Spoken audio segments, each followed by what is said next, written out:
حج کے 5 دن ہیں. آپ پہلے تھوڑی دیر کے لیے جو نا یہ جو حاجیوں پر میں نے دیکھا ہے مینا کے دن جب قریب آنے والے ہوتے ہیں نا تو حاجی گھبرائے مل رہے ہوتے ہیں, کیا ہوگا, خیمے میں کیسے رہیں گے, رش بہت ہوگا, احرام کتنے دن پہننا پڑے گا.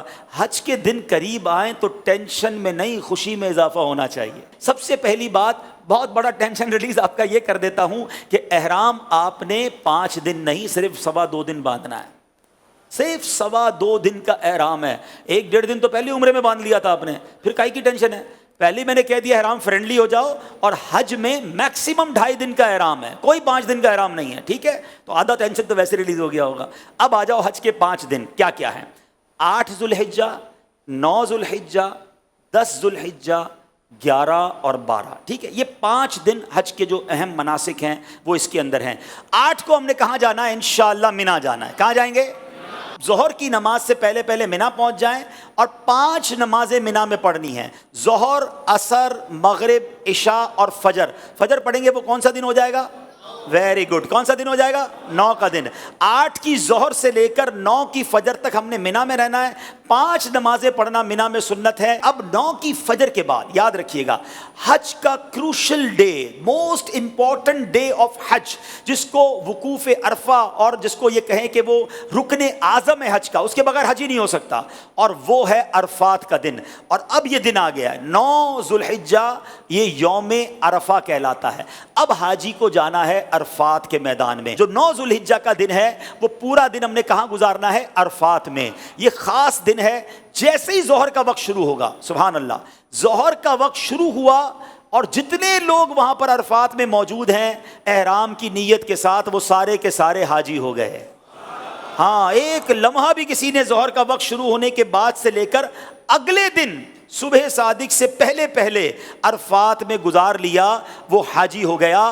ہاں, لیکن جو صبح چلا گیا ہے یا ظہر کے وقت سے پہلے گیا یا ظہر کے بعد بھی گیا, وہ غروب آفتاب سے پہلے باہر نہیں نکل سکتا. یہ بڑا مسئلہ ہے کہ بعض اوقات ہوتا یہ کہ دوپہر 3-4 بجے سے بعض خیمے والے کہتے چلو بھائی مزدلفہ چلنا ہے. نہیں, مغرب کا وقت ہو گیا, اب آپ آ جائیں گے مزدلفہ. یہ جو رات ہے, اللہ اکبر, بعض علماء فرماتے ہیں کہ یہ حاجی کے لیے شب قدر سے افضل رات ہے. یہ بڑی مبارک رات ہے, دعاؤں کی قبولیت کی رات ہے. پتھریلی زمین پر وہ مزہ آتا ہے جو 5 اسٹار ہوٹل کے بیڈ میں مزہ نہیں آتا. اللہ کی رضا کے لیے لوگ زمین پر پڑے ہوئے ہوتے ہیں. تو بہرحال یہ رات وہاں گزاریں گے. اب آ گیا 10 کی صبح. پاکستان میں 10 تاریخ کو ہم کیا کرتے ہیں؟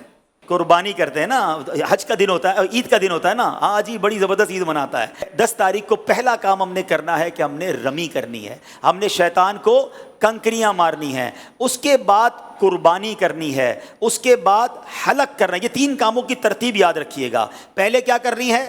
رمی کرنی ہے. پھر اس کے بعد قربانی کرنی ہے. اس کے بعد حلق کرنا ہے. آپ احرام سے فارغ ہو گئے. ہاں, احرام تو پورا ہو گیا. ابھی تو 10 تاریخ کی صبح ہی ہوئی ہے, دوپہر ہو جائے گی زیادہ سے زیادہ. 2.5 دن میں آپ احرام سے فارغ. صرف ایک پابندی باقی ہے جو مرد و عورت کے معاملات ہیں, باقی یو آر فری ناؤ. اب اس کے بعد طواف الزیارہ کر لیں تو وہ پابندی بھی ختم ہو جائے گی. اس کے بعد یعنی یہ 10 کا دن جو ہے, آپ چونکہ تھوڑا بیزی ہوں گے, پہلے آپ رمی کریں گے, پھر قربانی کریں گے, پھر آپ حلق کریں گے, غسل وغیرہ کر کے لباس پہنیں گے. اگر شام کو طواف الزیارہ کرنا ہے تو کر لیں گے, ورنہ اگلے دن کر لیں گے. اب صرف آپ نے 11 اور 12 کا دن گزارنا ہے مینا میں, اور راتیں گزارنی ہے مینا میں اور رمی کرنی ہے. ایک واجب باقی رہ جائے گا جس کو طواف رخصت کہتے ہیں. وہ جب وطن واپس جانا ہوگا تب آپ کر لیں گے. تو یہ ہے حج, جو یہ 5 دن ہیں. اس میں پہلا دن مینا میں, اگلا دن عرفات میں, اور بقیہ 3 دن بھی مینا میں گزارنے ہیں. یہ آل ٹوگیدر 5 دن بنتے ہیں. اور آخری دن 12 کو عصر کے بعد مغرب سے پہلے آپ مکہ آ سکتے ہیں. تو یوں دیکھا جائے تو یہ 4.5 دن بنتے ہیں اور 4 راتیں ہیں. تو اٹس ناٹ ہیوج ورک. کوئی ٹینشن ڈالیں, اپنے ساتھ آپ ضرورت کا سامان لے جائیں گے اور لوگوں میں تقسیم کرتے رہیں گے تو انشاءاللہ حج میں کوئی ٹینشن اللہ نے چاہا تو نہیں ہوگی. آپ دوسروں کو ٹینشن ریلیز کرنے کا ذہن بنا لیں, انشاءاللہ آپ کی ٹینشن پہلے ہی ختم ہو جائے گی. انشاءاللہ ہم دوسروں کی مددگار بن کر حج کریں گے انشاءاللہ.